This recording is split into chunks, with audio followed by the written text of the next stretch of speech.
उनके मार्गदर्शन में मेरे आदिवासी भाई बहनों की सेवा करने का मौका मिला है।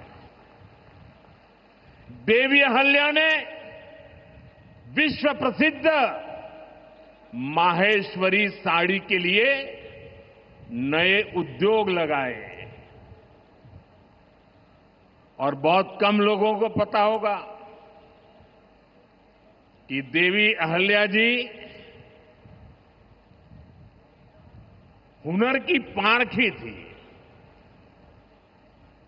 और वो जूनागढ़ से, गुजरात में जूनागढ़ से कुछ परिवारों को माहेश्वर लाई और उनको साथ जोड़ करके आज से 250-300 साल पहले ये माहेश्वरी साड़ी का काम आगे बढ़ाया, जो आज भी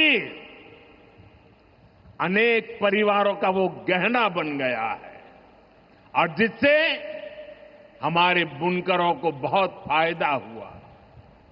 साथियों, देवी अहल्याबाई को कई बड़े सामाजिक सुधारों के लिए भी हमेशा याद रखा जाएगा।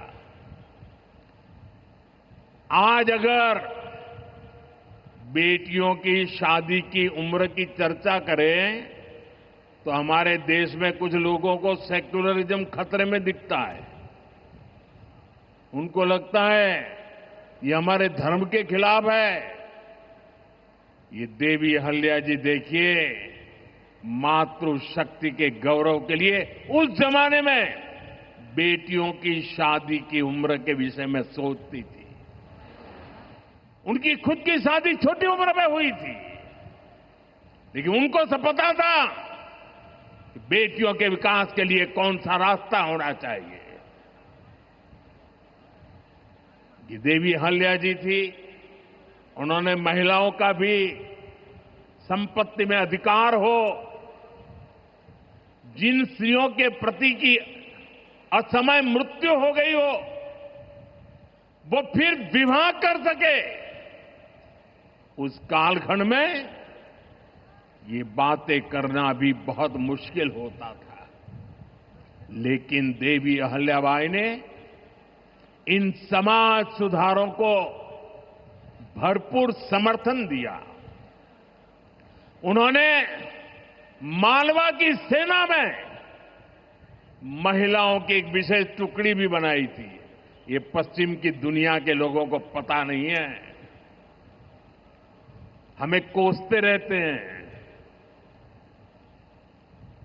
हमारी माताओं बहनों के अधिकारों के नाम पर हमें नीचा दिखाने की कोशिश करते हैं।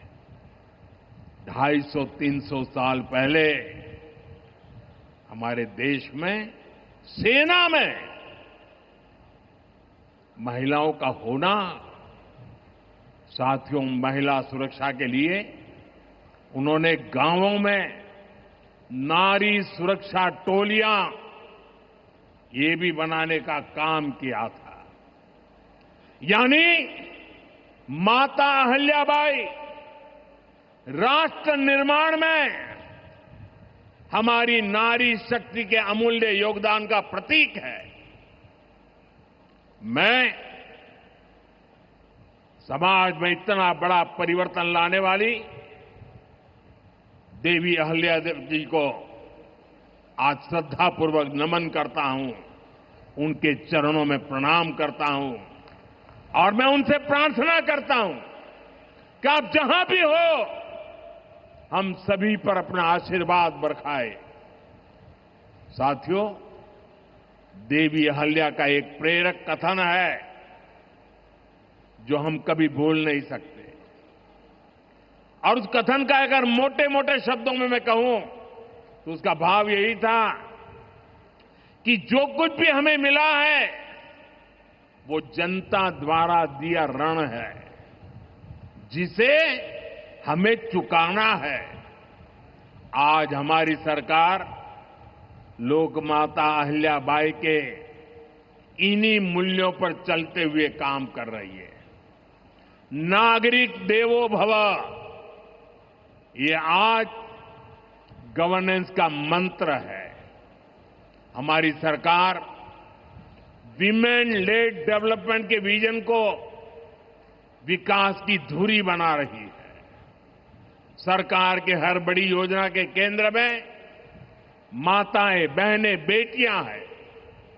आप भी जानती हैं, गरीबों के लिए 4 करोड़ घर बनाए जा चुके हैं और इनमें से अधिकतर घर हमारी माताओं बहनों के नाम पर है। अब मालिकाना हक मेरी माताओं बहनों को दिया है।